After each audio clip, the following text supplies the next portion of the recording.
Hey everybody, it's Mad Master here. This is kind of a catch-up video because there's a lot of stuff that's been in the news the last week or two that I haven't done because I haven't done a lot of videos. But I'll be doing this for today, which is Sunday. There's another video I might post too that I filmed a while back about Anton LaVey's politics or whatever. But this one's about Trent Reznor and his leaving Twitter out of exasperation at Elon Musk. Oh my God, he's so problematic. So first of all, I just kicked a bag. Okay, I'm sorry. That was that sound. I'm kind of cleaning up my apartment as I do videos sometimes too. So, because I'm kind of borderline hoarder, as you can see. Then this would be an episode of Hoarders. But anyways, it could be. But if it were on the floor, I guess. I mean, it looks just kind of sloppy anyways. But anyways, it's like thousands of CDs that I own. But so this video is about Trent Reznor.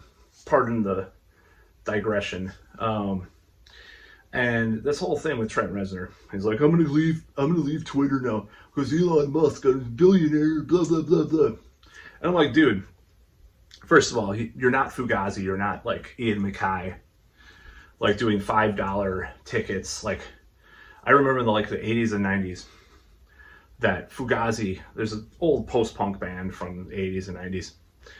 The guy from Minor Threat, Ian MacKaye, who happens to be Henry Rollins' best friend or whatever, by Rollins' admission.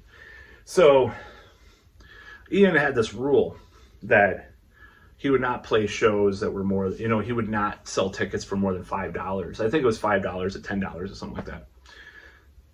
And he stuck with that most of his career, his entire career, as far as I know. And he had these guidelines, these values. He had these values in his core that he would not, supersede these values. Now, Trent Reznor has been part of many major record labels. He's played shows that were $80, $90. I saw one, Soundgarden and Nine Inch Nails back in 2014. Soundgarden were awesome, by the way. Nine Inch Nails not so much, because by that time, I loved the Nine Inch Nails I saw back in the day, the Downward Spiral tour. But anyways, that's a different story for another time. He's been a shill for Apple Corporation for many years. I mean, he wasn't even an official shill back in the 90s. He's like, I'm using this Mac, whatever the models were at the time. That was when Macs weren't even cool, like in the early 90s. I'm using a Macintosh computer to do all my music, And that was even before Henry Rollins, speaking of him, did his shill ad for Apple. So he's been doing that for years. And then he signed on to Apple Music and did the special deal or whatever. Does he not realize the labor history and the anti-monopolistic practices, or not pro-monopolistic practices, I don't want to say anti, monopolistic practices to some extent, just monopolistic, of Apple Corporation over the decades? Does he not realize this? Is one billionaire worth worth, as far as ethics, the other billionaire?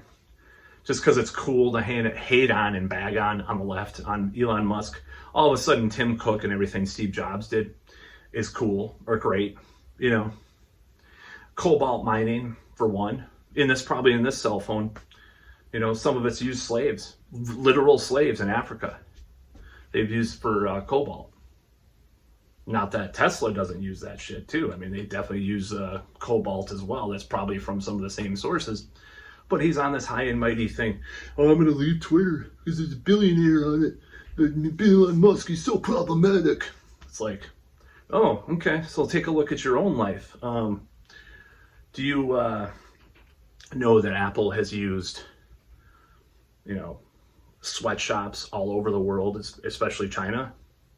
Do you not know that? But you're so high and mighty and so virtuous for leaving Twitter, Trent Reznor. You're so great. You're such a great guy now. I'm just going to buy, I'm going to buy all your albums. Now, there was one thing that he did mid-2000s. He was getting a little bit more populistic about things.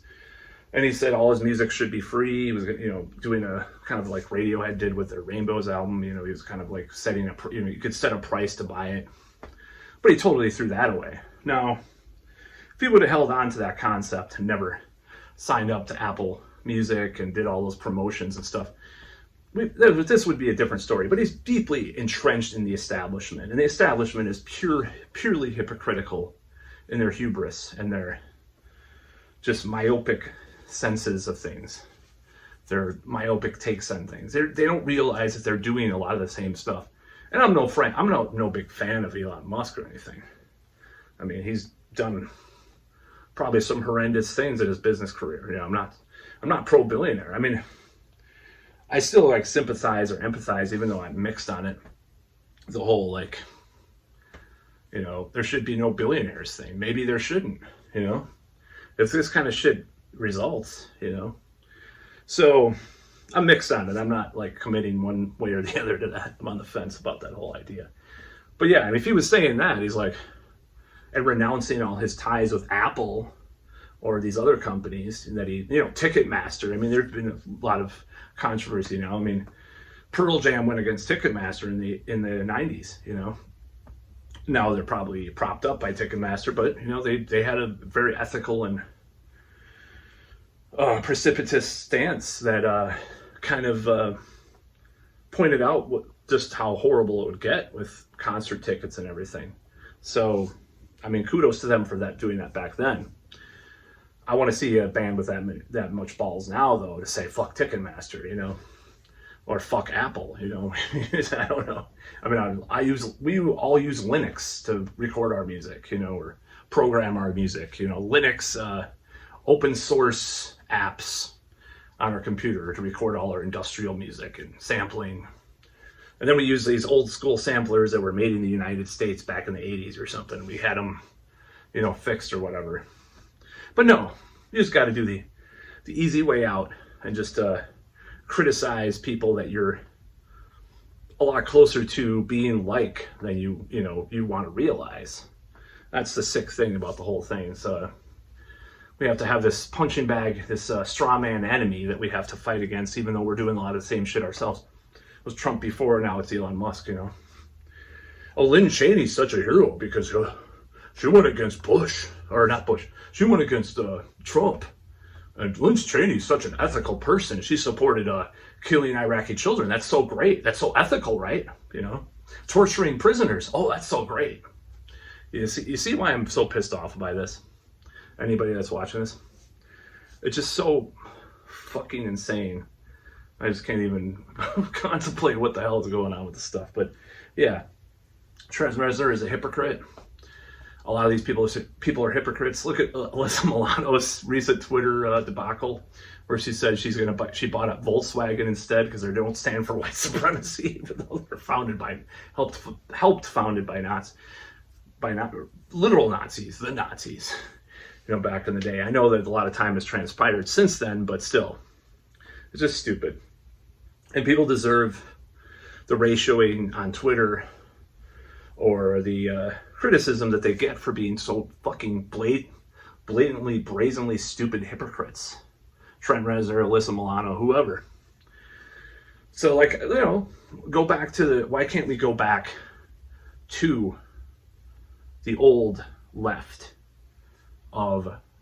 in music, like Ian MacKaye, or a lot of these punk bands that did things independently or did refuse to sell tickets for more than $5 or $10, or having an actual ethical core and stance. And I'm sure there's things that MacKaye and others were hypocrites about, I'm sure there were, but not this bad, not this terrible. Anyways, that's about all.